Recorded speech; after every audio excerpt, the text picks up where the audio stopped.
오늘 저희 또 수요일 날 중요한 하나님의 말씀을 붙잡고 기도해야 되겠습니다. 계속해서 수요일에 저희 지금 말씀 나누는 부분은 어떻게 하면 하나님께서 우리에게 주신 이 현장에서 우리 복음 전하는 증인으로 살 것이냐, 과연 하나님께서는 나에게 무엇을 예비해 두셨는가, 또 하나님께서는 어떻게 성취해 가시는가, 이런 부분들 두고서 꾸준히 지금 말씀을 하나씩 점검하고 있습니다. 분명히 하나님은 우리를 부르실 때부터, 창세전부터 하나님은 우리를 제자로 부르셨고요. 또 하나님은 이미 우리를 통해서 예비하실 현장을 예비해 놓으셨습니다. 그래서 하나님은 미리 우리에게 하나님의 말씀으로 인도하고 계십니다. 오늘 이 시간 또 다시 한번 말씀 확인하시면서 우리가 그러면 현장에서 무엇을 해야 되느냐? 하나님께서 찾고 계시는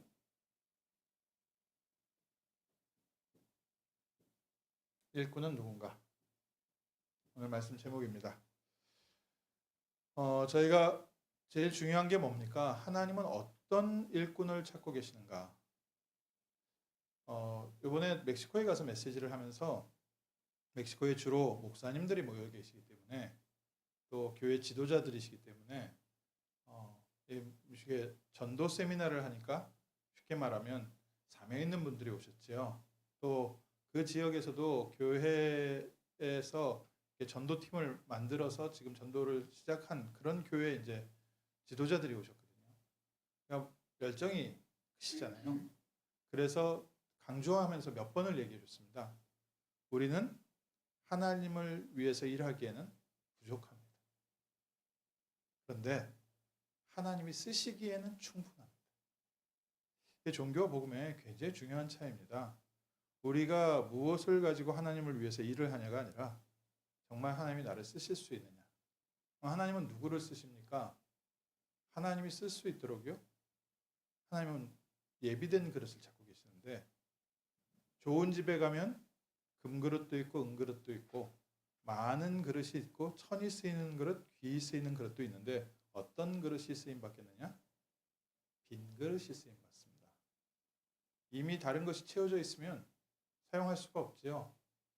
하나님은 오늘 우리를 하나님의 빈 그릇으로 사용하실 수 있을 만큼 우리가 가진 게 없어서 하나님께 쓰임 받기에 충분하다. 목사님들 굉장히 은혜 받으시더라고요. 맞죠? 우리가 뭔가 좀 갖추고 되었다 생각하면 우리가 하나님을 위해서 뭘 하려고 할 텐데 우리가 가진 게 없다라고 하나님 앞에 하는 순간 하나님께서 무엇을 할 수 있습니까? 하나님이 원하시는 내용을 채우실 수가 있습니다. 그래서 빈 그릇을 쓰임 받는데 또 빈 그릇을 쓰임 받는다고 하니까 그럼 내가 어떻게 비우지? 그렇게 생각하잖아요. 우리는 비울 수가 없습니다. 왜냐하면 비우는 순간 우리 자신이 비우는 순간 정신 나가요. 생각 없이 살면 안 됩니다. 생각이 있어야 되고 마음 없이 살면 안 돼요. 마음을 갖고 살아야죠. 영혼 없이 살면 되겠습니까? 영혼 갖고 살아야 되는데 그런데 사람이 자기 스스로 내가 붙잡혀 있는 것도 잘 모르고 내가 지금까지 붙잡고 있었던 것을 쉽게 버릴 수도 없습니다. 그래서 하나님은 우리에게 먼저 복음으로 채우시기 원하십니다. 우리의 영혼과 마음과 생각이 오직 그리스도로 24 채우는 것. 이게 하나님의 중요한 축복이고 유일한 방법입니다. 오늘 하나님은 우리를 그리스도로 채우시기 원하십니다. 그리스도께서 우리 안에 계실 때 성령이 우리 안에 역사하시고 성령이 우리 마음 가운데 창조의 빛, 생명의 빛, 회복의 빛, 치유의 빛으로 역사하십니다. 그때부터 우리의 영혼이 비로소 쉼을 얻습니다. 그 전까지는 우리가 갈급하게 쫓아다니긴 해도요. 이 마음속의 빈 부분이 채워지질 않습니다. 또 아무리 열심히 하고 응답이 많아도 집에 혼자 들어가 있는 순간에 허전합니다.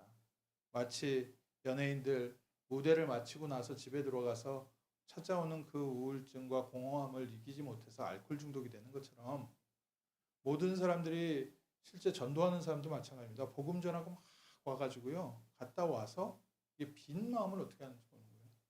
심지어는요. 목사님들도 그렇습니다. 주일날 예배 마치고 집에 가가지고요.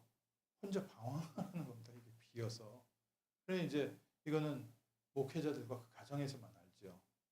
그런데 오늘 예배를 통해서 우리는 복음으로 채우시면 됩니다. 복음으로 채워져 있고 복음이 흘러 넘칠 때 우리의 모든 주변 사람들을 살립니다. 그래서 하나님은 어떤 사람을 찾으십니까? 일단 모든 사건 속에서 예수 생명을 보는 사람.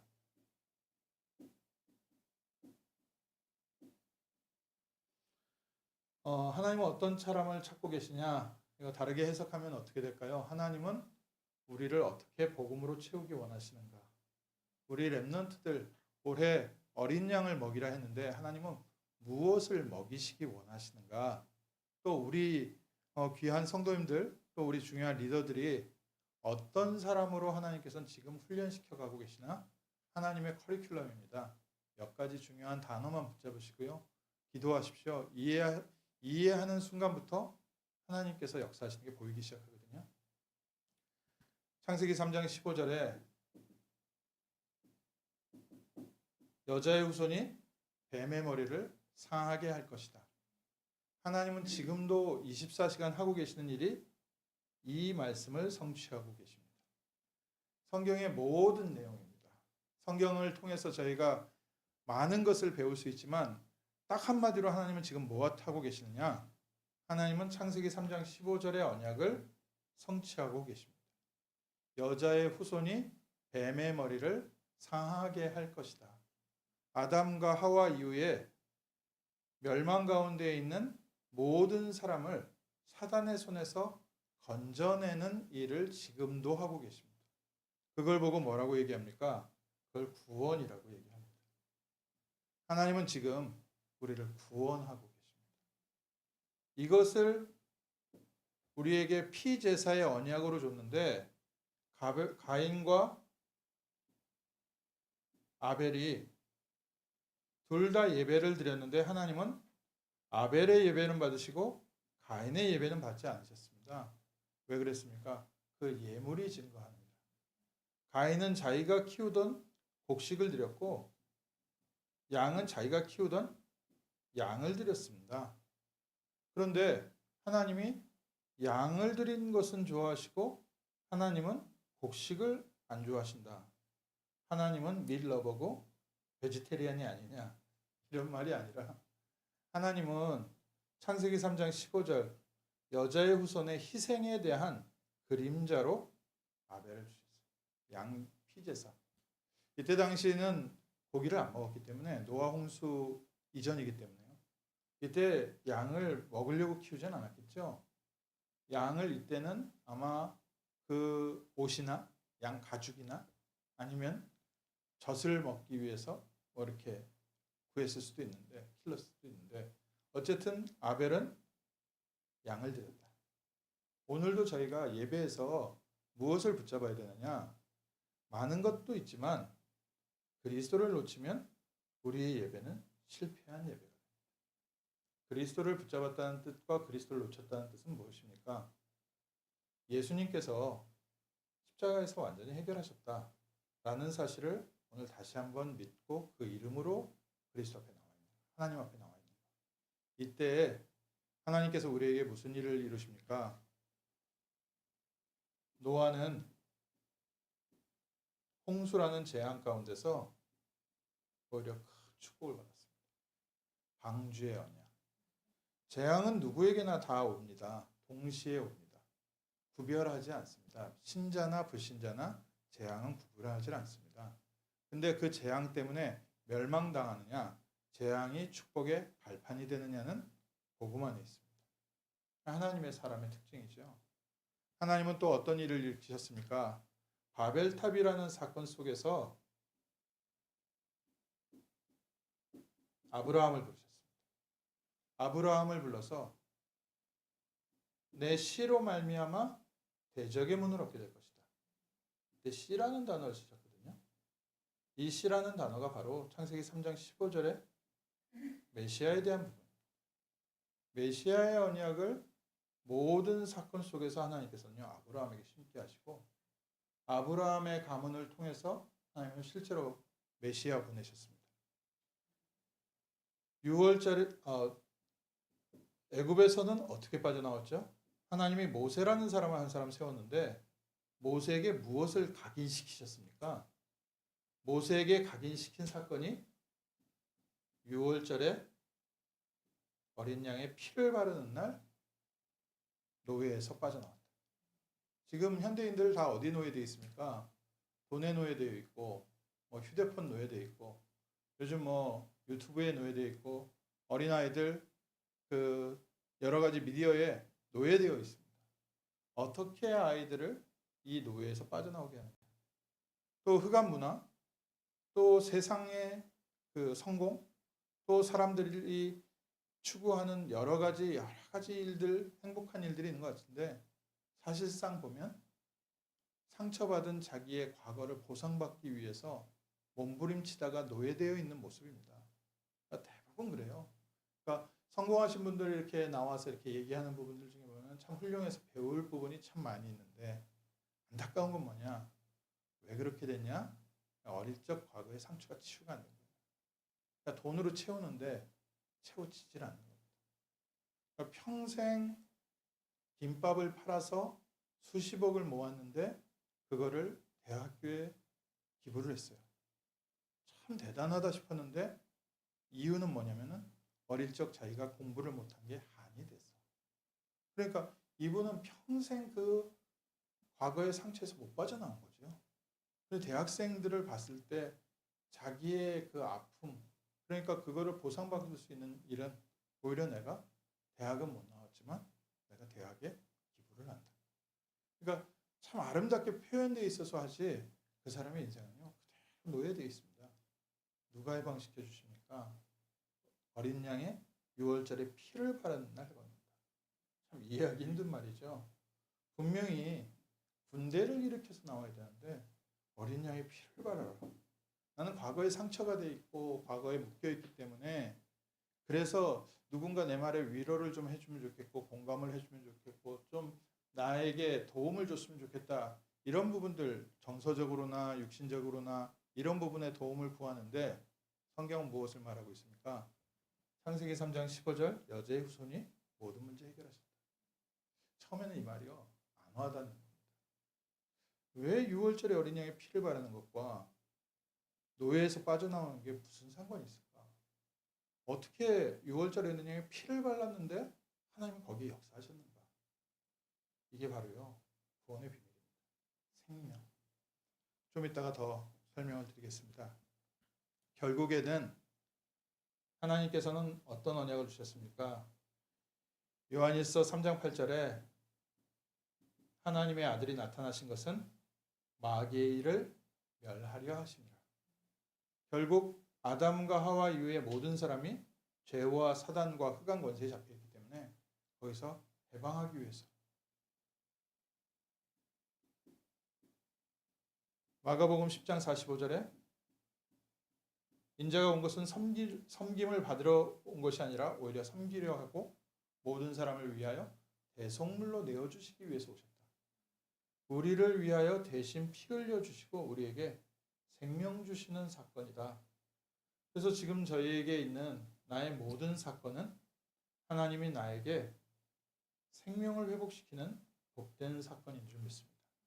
우리에게 참 이해할 수 없는 일들, 어려운 일들 많지 않습니까? 실제 현실에서 겪는 문제하고 가끔 하나님 말씀을 들으면 너무 동떨어져 있습니다. 우리가 현장에서 가서 도와야 되는 사람들의 얘기입니다. 현장에서 말씀을 전하고 렘넌트들에게 말씀을 전하는데 이 아이들이 듣기에는 그냥 성경의 어떤 옛날 얘기 듣는 것처럼 느껴지고 아니면 했던 말 똑같은 말도 하고 똑같은 말 또 하고 하는 것 같이 느껴지는데 어느 날 이게 내 얘기구나 부딪혀오는 날이 있습니다. 이게 성령의 역사입니다. 우리가 좋은 말로 쉬운 말로 잘 설명해 주면 깨달을 것 같은데 마태복음 16장 17절에 이를 내게 알게 하시는 혈육이 아니요 하늘에 계신 내 아버지시다. 우리가 그리스도의 복음을 증거할 때 나도 잘 이해 안 되는데 가서 전달을 하는데 성령이 역사하시는 거예요. 이런 기적 보셨습니까? 이 초창기에 복음을 전하고 전도를 하고 할 때 그 아이들이 이제 대학생 아이들이 현장에서 전도도 하고 복음도 듣고 막 하잖아요. 그 친구들 중에 이제 막 열심히 복음 전하고 전도하는 친구들이 있어요. 제 아시는 목사님도 한 분이 신학교 다니는데 자기 친구, 그 본인은 이제 막 은혜 받아가지고 전철에서 주 예수를 믿으라 막 외침 전도도 하고 나름대로 전도해보고 싶어서 막 몸부림쳤는데 어느 날 그 신학교 동기가 오더니 그 전사님 전도 배우고 싶으세요? 전도는 하는 게 아닙니다. 되어지는 겁니다. 이러더래요. 그래가지고 자기는 너무 그 말이 자존심이 상해서 평상시에 전도의 전자도 안 따라가던 놈이 나한테 뭘 가르쳐? 그래서 자기 따라와 보라고 하더래요. 그러면서 이제 복음 편지를 하더랍니다. 자기한테. 그걸 듣는데 자기한테 너무 답이 더래요. 그래서 그래가지고 지금까지 나온 훈련 메시지를 쭉 갖다 계속 들었답니다. 근데 자기한테 그 말했던 사람은 결국은 떠났답니다. 그러면 자기가 그럴 수 있습니다. 자기가 깨달았다고 하는데 아닌 것도 있고요. 잘 모르고 전했는데 성령은 그 사람의 역사였어요. 오늘 저희가 언약 붙잡고 딱 있으면 오늘 나에게 일어난 모든 사건은 예수 생명 회복시키는 하나님의 복된 사건입니다. 이것을 현장에 전달해 주셔야 됩니다. 왜 당신이 나와 말씀 운동하는 이 현장에 와 있냐? 하나님은 창세전부터 당신을 향하신 놀라운 구원의 계획이 있는데 하나님이 사건을 통해서 당신에게 복음 듣게 하신 거 아니에요. 이 축복이 일단 가장 큰 축복이고 문제에 대해서는 어떻게 됩니까? 문제는 당연히 구원받은 자에게는요. 하나님 자녀의 신분과 권세 따라옵니다. 이거 누리게 하는 겁니다. 창세기 1장 27절에 하나님께서 우리를 하나님의 형상대로 창조하시고 1장 28절에 이 모든 것을 다스리게 하셨습니다. 그리스도로 말미암아 우리에게 원래 우리에게 주셨던 신분과 권세를 회복시켜 주시는 것. 이게 하나님의 구원의 계획입니다. 그래서 다른 게 아니라요. 오늘 우리 렘넌트들에게 무엇을 전달해야 되겠는가? 사건 속에서 그리스도의 생명을 보고 오늘 하나님의 자녀의 신분과 권세 회복하게 합니다. 이게 말씀 하나님이 쓰시는 일꾼의 조건. 그러면서 세상을 볼 때요. 예수님의 탄식을 아는 자. 예수님께서 마태복음 9장 36절에 세상 사람들을 보면서 뭐라 얘기하셨습니까? 무리를 보면서 불쌍히 여기시면서 마치 목자 없는 양같이 유리하며 기진하고 고생하고 있다. 우리의 모습이 그렇다는 겁니다. 하나님께서는 지금도 세상을 그렇게 보고 계십니다.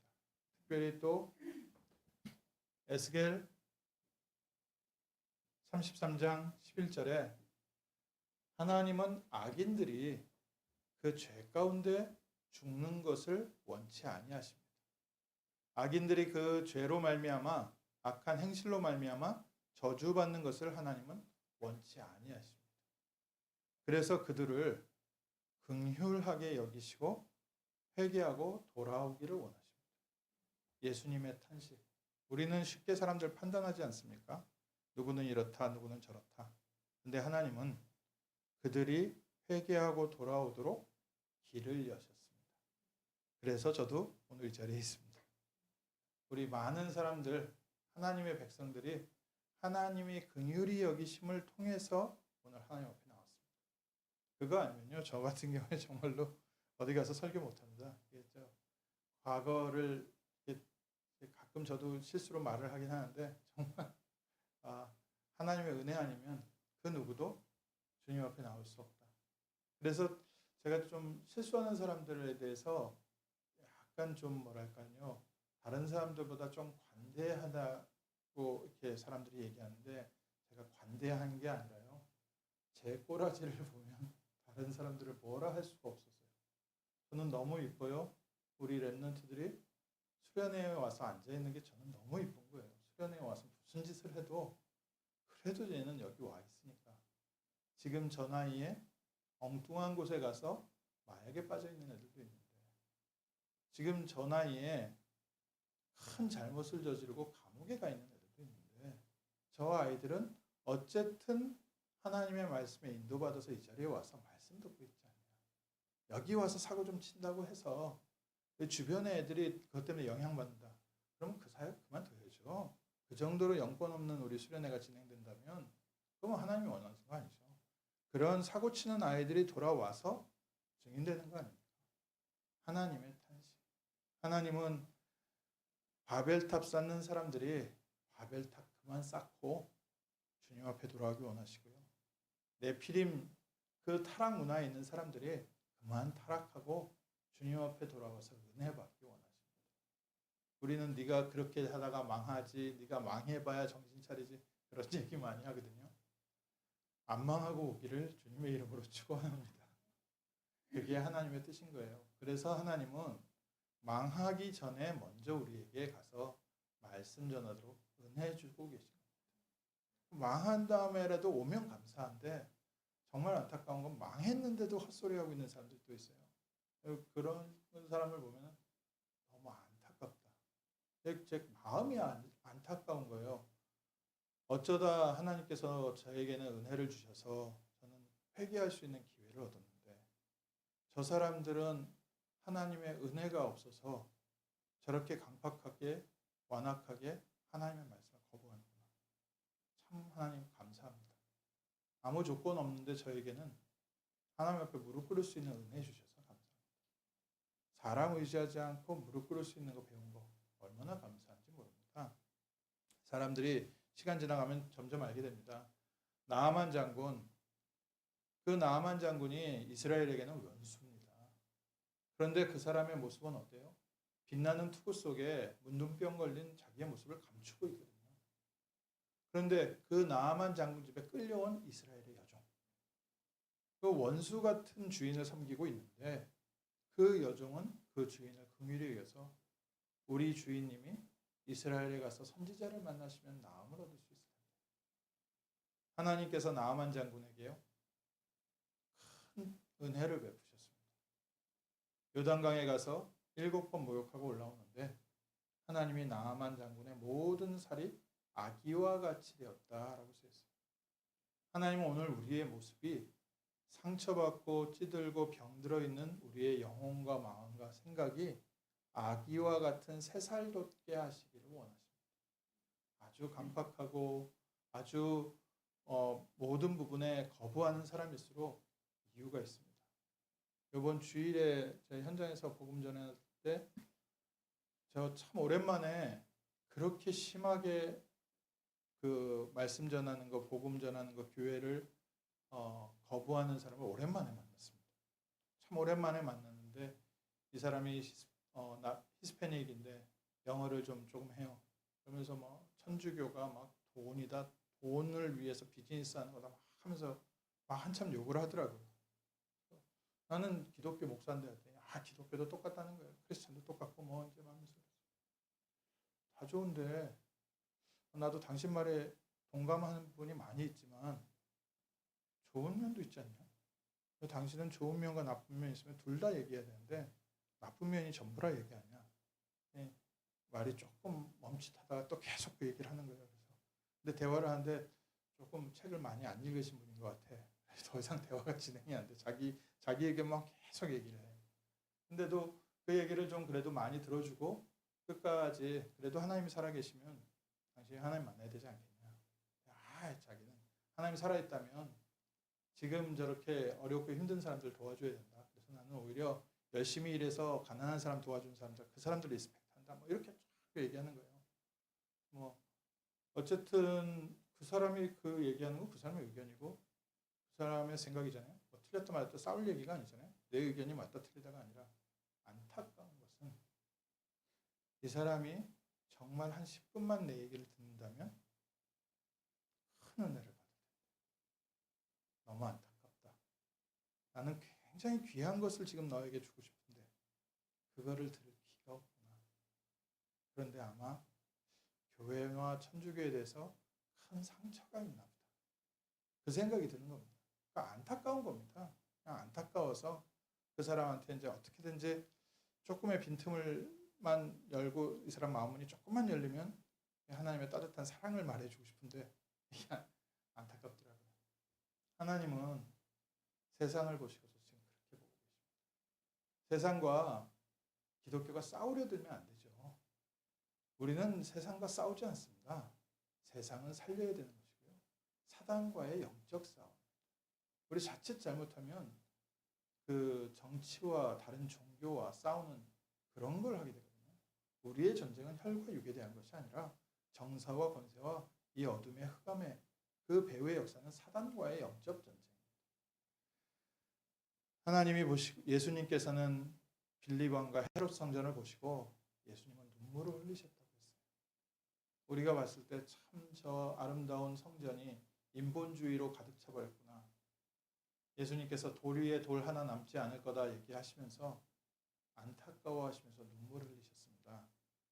오늘 우리 주변에 수많은 사람들이 잘났다고 하면서 우리를 무시하거든요.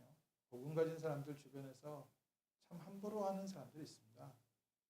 저희가 그것 때문에 많이 속상하기도 하고 또 아이들 같은 경우에 학교에서 크리스찬이라고 해서 놀림당하는 경우가 참 많습니다. 뭐 크리스찬을 막 놀리는 게 아니라 농담 삼아서 하는 얘기들 속에 많이 이렇게 가시들이 돋쳐 있는 얘기를 아이들이 들으면서 크거든요. 그러다 보니까 이게 어떤 아이들은 이게 좀 위축돼서 교회 다니는 부분에 대해서 좀 한 부분에 감추고서 다니는 아이들도 있고 또 뭐 그런 얘기 듣거나 말거나 신경 안 쓰고 다니는 것도 있는데 그 학교 현장에 복음을 증거해 줄 전도자가 세워지기를 하나님은 원하십니다. 왜 그러겠습니까? 사회 문화가 그래요. 하나님의 나라, 하나님의 성령이 역사하면 정말 믿음 좋은 사람들이 칭찬을 받을 텐데 교회 안에서 그렇지 않습니까? 교회 안에서는 공부 잘하는 랩런트들보다 신앙 좋은 랩런트들 칭찬하잖아요. 아멘? 아닌가요? 교회마저도 공부 잘하는 랩런트를 우선을 한다면 참 안타깝죠. 그런데 어쨌든 우리가 정말 나중에 끝에 가서 보면 알지 않습니까? 누가 하나님의 응답받습니까? 그거 알면요. 세상이 문화가 복음 문화로 바뀌었을 때는 세상에서도 그렇게 됩니다. 하나님의 사람들을 하나님께서 세우십니다. 엘리야 때는 왕이 엘리야를 죽이려 다녔지만 엘리야와 7,000명의 바알에게 절하지 않은 그 선지자들이 흑암 문화를 꺾어놓은 다음에는 엘리사 때는 왕이 엘리사에게 아버지여라고 불렀어요. 그런데 그 왕이 신앙생활을 제대로 하는 게 아니라 여전히 우상숭배하는데도 불구하고 엘리사를 함부로 못했습니다. 하나님의 성령의 역사.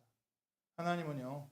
오늘도 우리가 이 시대 살리기 원합니다. 마태복음 10장 38절에 뭐라고 되어 있어요? 사도행전 10장 38절에요. 마귀에게 눌린 자. 우리 그냥 멀쩡히 다 잘 사는 것 같지만 흑암에 눌려 있습니다. 돈에 눌려 있고요. 인간관계에 눌려 있고요. 자기의 무능에 눌려 있고요. 이유도 알 수 없는 우울증에 잡혀서 고통받는 사람도 있습니다. 왜 우울하냐? 몰라요. 그냥 우울한 겁니다. 그냥 눌려 있는 거고요. 그냥 불안한 겁니다. 뭐 이유가 있어서 그런 것도 있지만 어렸을 때부터 정서가 그래서 하여간 어찌됐든 지금 불안해서 단 1초도 가만히 있지 못합니다. 마귀에게 눌린 자. 이런 시대를 살리기를 하나님이 원하셨어요. 우리에게 복음 주셨습니다. 에베소서 2장 1절에서 3절에는 너희 허물과 죄로 죽었던 너희를 살리셨도다. 그때 너희가 공중 권세 잡은 자를 따랐으니 지금도 어둠의 세상 주관자들, 어둠의 세상을 지금도 다스리고 있고 모든 사람들이 이 문화 속에서 못 빠져나오고 있습니다. 사실은 영적으로는 심각한데 경제적으로는 윤택하기 때문에 사람들이 보여주는 겉모습으로는 다 부러워하는 겁니다. 요즘 미디어가 개인 미디어가 발전되다 보니까 이게 더 심해졌죠. 방에서는 혼자 조울증을 앓고 있는데 카메라 앞에서는 세상에서 가장 행복한 사람의 모습을 보여요. 그게 돈이 되니까. 그러니까 심각한 공황장애 약을 먹어가면서 유튜브 화면에는 굉장히 행복한 사람의 모습을 하고 있습니다. 어떻게 도와줘야 되겠습니까? 근데 그 사람들이 또 뭐 하냐? 뭐 온갖 세상에서 정말 비싸서 하룻밤 자기도 힘든 그런 호텔에서 자는 모습을 이렇게 보여주면서, 그러니 뭐 나 평생 저런 데 한번 가볼까 하는 것에 대한 부러움을 있는데, 그 사람은 그 카메라 꺼지는 순간 정신병약 먹고서 취해야 되는 거예요. 근데 우리에게는 그렇게 안 비춰지죠. 세상에서 가장 부러운 사람이죠. 지금 세상은 그렇게 살고 있다는 게 하나님이 우리를 복음을 주신 이유입니다. 누가복음 16장 19절에서 31절에요. 부자가 되다 보니까 날마다 잔치입니다. 날마다 잔치. 날마다 파티인데 그 영혼은 지옥에 갈 수밖에 없다. 왜 날마다 파티냐? 하루도 파티 안 하고 술을 안 먹으면 잠을 못 자니까. 그래서 이제 저는 이런 얘기를 들으면 이게 좀 공감 가는 부분이 있어요. 제가 20대 때 이렇게 저녁 때 저를 부르는 전화가 안 오면 불안한 거예요. 분명히 이렇게 약속이 오늘 있어야 되는데 오늘 밤에 약속이 없고 내가 집에 있다. 그러면 저는 어떤 느낌이 드냐면 세상에서 소외된 듯한 느낌. 혼자 그냥 조용히 이렇게 TV도 보고 이렇게 책도 보고 공부도 해야 되고. 왜 공부를 못하죠? 아예. 그러니까 나는 인기가 없구나. 이걸로요 너무 괴로운 거예요. 그러니까 그때부터 뭘 해야 되냐? 뭘 해도 약속을 만들어야 되는 겁니다. 여기다 저기다 연락해서. 인생 얼마나 불쌍합니까? 완전 잡혀 있는 겁니다. 그 허전한 마음을 채우지 못하니까 그냥 그게 이제 자기가 잘하는 게 술 먹고 자기가 잘하는 게 노는 거고 뭐 이러다 보니까 그냥 그걸로 채우고 있죠. 그 뒤에는 계시록 14장 1절에서 9절에 뱀 마귀가 모든 사람들을 그 껍데기 기쁨에, 껍데기 즐거움에, 껍데기 성공에 취해서 살다가 결국에는 세상에서도 고통당하고 멸망한다. 날마다 그렇게 놀고 행복하면 참 좋을 것 같은데 어느 날 그 인생은 무너지는 시간입니다. 이제 주변에도 참 안타깝게 무너지는 사람들이 있어요. 친구들 중에도. 벌써 그 흑암 문화 속에 있다가 생명을 잃어버린, 죽어버린 친구들도 있고. 아쉬운 거죠. 참 안타깝다. 내가 조금만 더 일찍 복음을 알았다면 나도 그 길에 빠지지 않고 그런 사람들 도울 수 있었을 텐데. 그래가지고 친구한테 제가 복음 받고 나서 정말 진지하게 1시간 복음 전했습니다. 내가 정말 예수님을 알고 중간에 얘가 한 두어 번 그만해라. 너 다시 안 본다. 그러더라고요. 얘도 그 크리스찬 집안이었거든요. 복음 딱 전하고 다 했냐? 이제 너랑 볼 일 없을 것 같다. 그날 밥 먹고 헤어지고 지금까지 못 보고 있어요. 어쨌든 예수님의 탄식.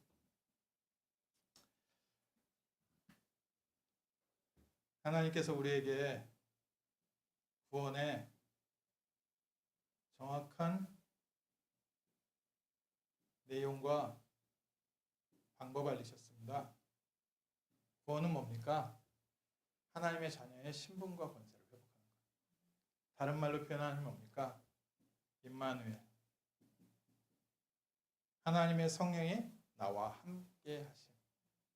이게 구원입니다. 하나님이 나와 함께 하심. 지금 온라인으로 예배드리시는 모든 현장에 하나님이 함께하고 계십니다. 우리가 일하는 그곳에 하나님이 나와 함께하고 계십니다. 어떻게 구원받습니까? 로마서 10장 9절 10절에 누구든지 마음으로 믿어 예수님을 그리스도라고 마음으로 믿어 의에 이르고 입으로 시인하여 구원에 이르느니라. 구원 어떻게 받습니까? 우리의 행위로 받을 수 없기 때문에 믿음으로 받습니다. 믿을 때 우리가 예수를 나의 그리스도로 영접할 때 하나님의 자녀가 되고 실제 구원의 능력도 믿을 때 회복됩니다. 이번 주에도 말씀드렸지만 로마서 10장 17절에 믿음은 들음에서 나고 들음은 그리스도의 말씀이다. 그래서 안 믿어져요. 나 아직도 불안해요. 그건 걱정할 필요가 없어요. 말씀을 계속 옆에 틀어놓고 말씀을 내 귀에 들리게 하고 있습니다. 요즘은 얼마나 좋습니까? 뭐 휴대폰 블루투스까지 돼 있어가지고요. 블루투스 꽂아놓고 듣고 있으면 누가 말씀 듣고 있는지도 모릅니다. 계속 말씀 내 귀에 틀어놓고 내가 말씀을 듣고 있을 때 이때 어느 날 내게 하나님께서 믿음 주세요. 또 늘 듣던 말씀인데 어느 날 깨닫게 하십니다. 그래서 저도 말씀 듣고 처음에 너무 말씀이 좋았습니다. 와, 그래 이제 됐다, 살았다. 뭐 하나님 자녀 된다, 하나님 신분 권세 됐다. 야 이거면 되겠다. 뭐 처음에 그렇게 시작했죠. 뭐 그러니까 말씀 들을 때마다 기쁘고 이게 말씀 들을 때마다 희망이 생기고 그래 나도 오늘부터 기도하면 되지. 또 기도할 힘도 생기고 믿음이 조금씩 자라더라고요.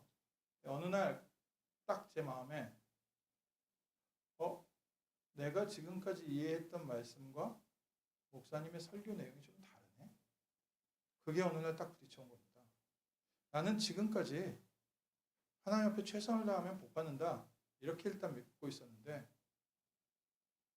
설교는 우리가 태어나기 전부터 우리를 복 주셨다.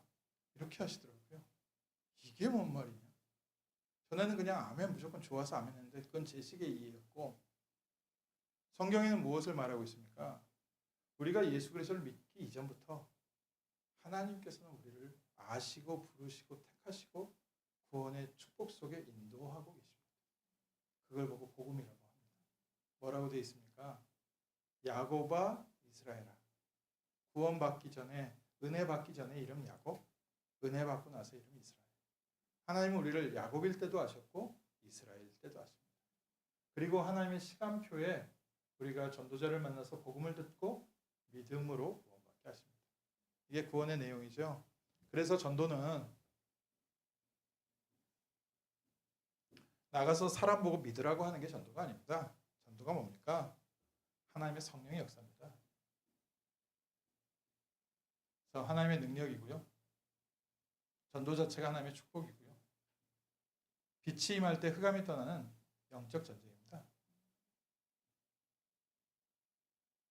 영적 전쟁은 어떻게 합니까? 우리가 빛을 누릴 때 이 어두움을 물리치기 위해서는 빛을 비추면 어둠이 떠나갑니다. 아까도 말씀드렸지만요. 빈 그릇을 만드는 건 어렵습니다. 절대 불가능. 근데 내 안에 빛이 임하고 복음이 채워질 때 그 어둠이 떠나갑니다. 내 속에 다른 것 채워져 있던 게 복음으로 바뀌면 이때부터 쓰임 받습니다. 예수님이 마지막으로 무엇을 부탁하셨습니까? 그래서 예수님께서 부탁하셨습니다. 요한복음 21장 15절에서 18절에 내 어린 양을 먹여라. 제자들에게 부탁하신 말씀입니다. 제자들에게 마지막으로 부활하셔서 가서 사람들에게 생명의 말씀을 준 거예요. 그래서 믿고 듣는 사람에게는 치유의 역사가 일어날 것이다. 능력의 역사가 일어날 것이다. 너희가 가서 복음 전하는 그곳에는 뱀과 정갈을 밟으며 뱀에 물려도 그 독이 너를 해하지 못할 것이다. 하나님의 완전한 구원의 축복이 우리가 복음을 받고 복음을 누리고 복음을 전달하는 곳에 있는 줄 믿습니다. 우리 교회 렘넌트들을 하나님이 어떻게 세우기 원하시느냐? 모든 사건 속에서 예수 그리스도의 생명을 누리는 자. 우리 교회 모든 성도를 하나님의 자녀의 신분과 권세를 누리는 자로. 우리 렘넌트들에게 눈을 열어서 흑암에 잡혀있는 세상을 보고 참 복음 대신 그리스도의 복음의 빛을 비추는 전도자로 세워가고 계시는 줄 믿습니다. 오늘 하나님께서 주신 말씀 붙잡고 우리 기도하는 복된 날 되시기를 주님의 이름으로 축원합니다. 기도하겠습니다. 하나님, 이 시대 미국을 보면서 저희가 기도할 수 있게 하심을 감사합니다. 먼저 저희를 하나님의 자녀 삼으시고 흑암과 저주와 영적 문제 속에서 저희를 건져내셔서 세상에 빛을 비추게 하심을 감사드립니다. 복음을 날마다 깨닫고 누리는 증인 되게 하시고 어두움 속에 방황하는 자들에게 영적 문제와 마음의 병과 생각의 병으로 또 육신의 질병과 경제의 문제로 고통받는 자들에게 생명의 빛, 그리스도의 복음을 증거하는 전도자의 축복 누리게 하여 주옵시고 우리 렘넌트들을 미래 살릴 증인으로 세우는 증인 되게 하옵소서. 주 예수 그리스도 이름으로 기도합니다. 아멘.